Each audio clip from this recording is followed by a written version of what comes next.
오늘 본문 창세기 6장 1절에서 22절까지 말씀입니다.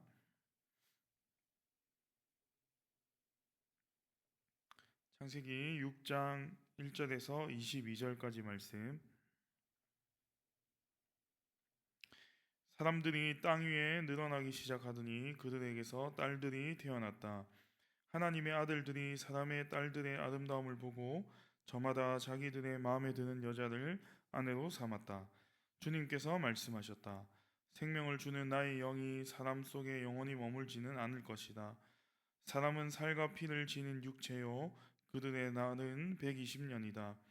그 무렵에 그 후에도 얼마 동안 땅 위에는 네피림이라고 하는 거인족이 있었다. 그들은 하나님의 아들들과 사람의 딸들 사이에서 태어난 자식들이었다. 그들은 옛날에 있던 용사들로서 유명한 사람들이었다.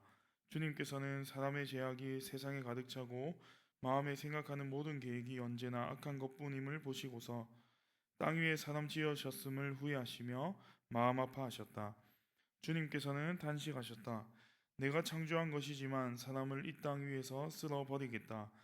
사람뿐 아니라 짐승과 땅 위를 기어다니는 것과 공중의 새까지 그렇게 하겠다. 그것들을 만든 것이 후회되는구나. 그러나 노아만은 주님께 은혜를 입었다. 노아의 역사는 이러하다. 노아는 그 당대에 의롭고 흠이 없는 사람이었다. 노아는 하나님과 동행하는 사람이었다. 노아는 셈과 함과 야벳 이렇게 세 아들을 두었다. 하나님이 보시니 세상이 썩었고 무법천지가 되어 있었다. 하나님이 땅을 보시니 썩어 있었다. 살과 피를 지니고 땅 위에서 사는 모든 사람들의 삶이 속속들이 썩어 있었다. 하나님이 노아에게 말씀하셨다. 땅은 사람들 때문에 무법천지가 되었고 그 끝날이 이르렀으니 내가 반드시 사람과 땅을 함께 멸하겠다. 너는 잣나무로 방주 한 척을 만들어라. 방주 안에 방을 여러 칸 만들고 역청을 안팎에 칠하여라. 그 방주는 이렇게 만들어라. 길이는 300자, 너비는 신자, 높이는 30자로 하고 그 방주에는 지붕을 만들되 한 자 치켜 올려서 덮고 방주의 옆쪽에는 출입문을 내고 위층과 가운데층과 아래층으로 나누어서 세 층으로 만들어라. 내가 이제 땅 위에 홍수를 일으켜서 하늘 아래에서 살아 숨쉬는 살과 피를 지닌 모든 것을 쓸어 없앨 테이니 땅에 있는 것들은 모두 죽을 것이다. 그러나 너하고는 내가 직접 언약을 세우겠다. 너는 아들들과 아내와 며느리들을 모두 데리고 방주로 들어가거라. 살과 피를 지닌 모든 짐승도 수컷과 암컷으로 한 쌍씩 방주로 데리고 들어가서 너와 함께 살아남게 하여라. 새도 그 종류대로 집 짐승도 그 종류대로 땅에 기어다니는 온갖 길짐승도 그 종류대로 모두 두 마리씩 너에게로 올 터이니 살아남게 하여라. 그리고 너는 먹을 수 있는 모든 먹거리를 가져다가 쌓아두어라. 이것은 너와 함께 있는 사람들과 짐승들의 먹거리가 될 것이다. 노아는 하나님이 명하신 대로 다 하였다. 꼭 그대로 하였다. 아멘. 오늘 본문은 계속해서 창세기 6장 말씀입니다. 창세기 6장은 하나님이 사람들의 악행을 보시고 심판을 예고하시는 장면이 나오고 있습니다. 하나님이 인간을 만든 것을 한탄하시며 홍수를 내려 사람뿐만이 아니라 모든 것을 쓸어버리겠다라고 말씀을 하시는 것이죠. 그러나 그 가운데 노아는 유일하게 하나님께 은혜를 입게 되고 방주를 만들라는 하나님의 명령을 듣게 되는데요. 오늘 본문을 통해서 우리에게 주시는 하나님의 말씀은 무엇인지 함께 생각해 보겠습니다. 먼저 오늘 본문 1절에서 8절까지는 온 세상의 죄악이 절정에 이르렀음을 보여주고 있습니다. 보시면 2절에 하나님의 아들들과 사람의 딸들이 자기 마음에 드는 사람을 남편과 아내로 삼았다고 하고 있습니다. 여기서 하나님의 아들들과 사람의 딸은 경건한 자손과 세속적인 자손을 의미하는 것으로 그 당시 세상에 사는 일반적인 사람으로 우리가 이해할 수 있습니다. 그런데 문제는 경건한 자들이 자신의 마음에 드는 세속적인 사람과 결혼을 했다는 것이죠. 이것은 하나님이 보시기에 그 당시에 명백한 제약이었습니다. 이 당시 경건한 자들은 하나님의 명령에 따라 살아야 했는데 자기 좋은 대로 행했기 때문에 하나님 앞에서는 큰 제약이었던 것이죠. 그리고 이렇게 자신이 하고 싶은 대로 살다가 결국 하나님의 아들들과 사람의 딸 사이에서 자녀가 태어났는데 그들이 누굽니까? 4절 말씀에 나오고 있는 네피림이었습니다. 이들은 덩치가 큰 전사족이었는데요. 후에 이스라엘의 대적이 되고 계속해서 불경건한 삶을 살았던 사람들이었습니다. 이처럼 하나님의 자녀들은 악을 행했습니다. 하나님의 말씀에 순종하지 않았습니다. 그리고 그 모든 모습을 지켜보고 계셨던 하나님이 말씀하십니다. 6절 말씀해 보시면 사람을 만든 것을 후회하시며 마음 아파하셨습니다. 아무것도 모르고 죄를 범하는 사람들을 보면서 긍휼한 마음을 가지시고 마음 아파하셨다라는 것이죠. 물론 하나님은 인간의 감정이 있는 분은 아니시지만 인간의 악행을 보고 심판해야 하는 하나님의 마음을 인간의 언어로 겨우 표현한 것입니다. 그리고 하나님은 이어서 심판을 예고하십니다. 모든 것을 쓸어버리시겠다는 겁니다. 그런데 그 가운데 노아만 유일하게 은혜를 입게 됩니다. 그 이유에 대해서는 계속되는 본문에 나오고 있습니다. 9절 말씀해 보니까 노아에 대해서 당대에 의롭고 흠이 없는 사람이었고 하나님과 동행하는 사람이었다라고 설명을 하고 있습니다. 노아는 다른 사람들이 자기 마음대로 살아갈 때 그렇게 살지 않았습니다. 하나님 말씀에 순종하며 살았습니다.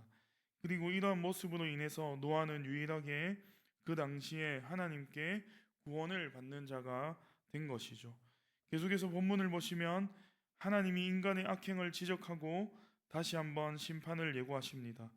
그리고 이어서 노아에게 구체적으로 어떻게 구원하실지 말씀하시는데 우리가 잘 아는 방주를 만들라고 명령을 하십니다. 홍수 가운데 노아가 어떻게 살아남게 될지 구체적으로 하나님께서 말씀하신 겁니다. 보시면 방주의 주 재료는 잣나무이고 역청을 안과 밖에 칠하라고 하십니다. 내구성이 강한 나무를 선택하게 하시고 역청을 칠해서 물이 새지 않게 하셨던 것이죠. 그리고 3층 규모의 방주를 만들라 하시고 그 안의 사이즈를 자세하게 어떻게 만들면 될지 설명해 주십니다. 그래서 본문에 나와 있는 규격을 오늘날 우리가 잘 아는 규격으로 바꾸게 되면 방주의 길이는 137m, 너비는 23m, 높이는 13.7m가 되게 됩니다. 이것은 후에 만드는 성막과 성전과 비교해도 5배에서 10배 이상 큰 크기였습니다. 아주 튼튼하고 큰 규모로 하나님께서 이 방주를 만들라고 명령을 하신 겁니다. 그리고 방주 위에 가장 천장에 조금 공간을 두어서 이제 한 층을 더 쌓게 하고 그 사이에 창문을 두라고 하시는데요.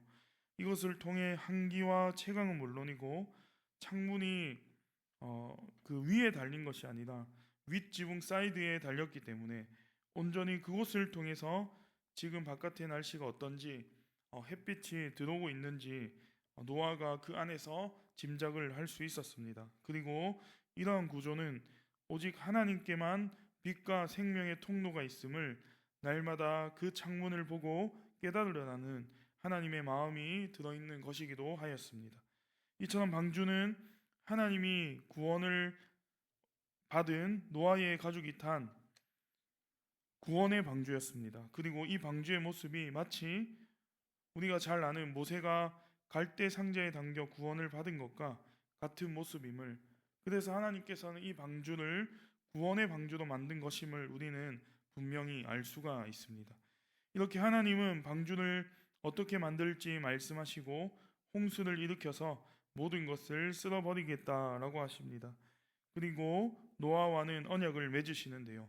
노아와 가족들을 데리고 방주에 들어가라 하십니다. 그리고 19절에서 20절 말씀해 보시면 모든 것을 새롭게 시작하기 위해서 생물들을 한 쌍씩 데리고 가게 하십니다. 그리고 이것을 통해 하나님은 노아를 구원해 주겠다는 언약을 지키셨습니다. 정말로 노아에게만 구원을 베풀어 주신 것입니다. 사랑하는 성도 여러분, 오늘 말씀을 통해 우리가 깨닫게 되는 것이 있습니다. 무엇입니까? 하나님의 자녀로서 우리는 우리의 생각과 방식대로 살지 말고 오직 하나님 말씀에 순종하며 살아야 하는 것입니다.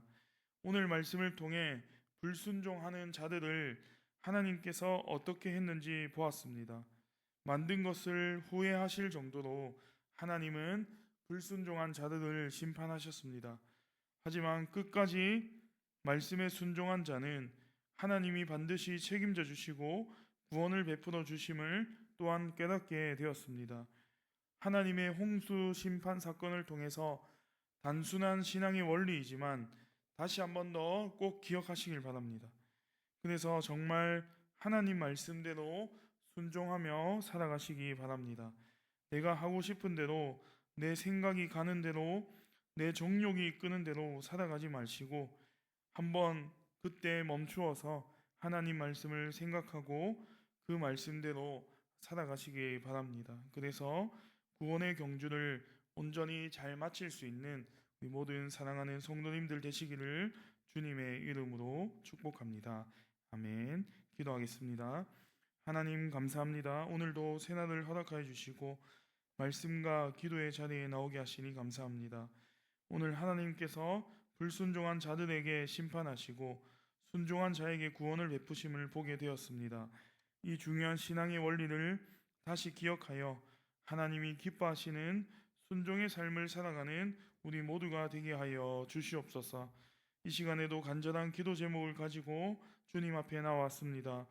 우리의 모든 기도에 응답하여 주시고 특별히 병약한 성도들, 수술을 앞두고 있는 성도들을 위로하여 주시고 만져주셔서 건강한 모습으로 다시 주님 앞에 나올 수 있도록 하여 주시옵소서. 오늘 하루의 삶도 우리와 동행하시는 주님을 찬양하며 나아갑니다. 이 모든 말씀 예수님 이름으로 기도드립니다. 아멘.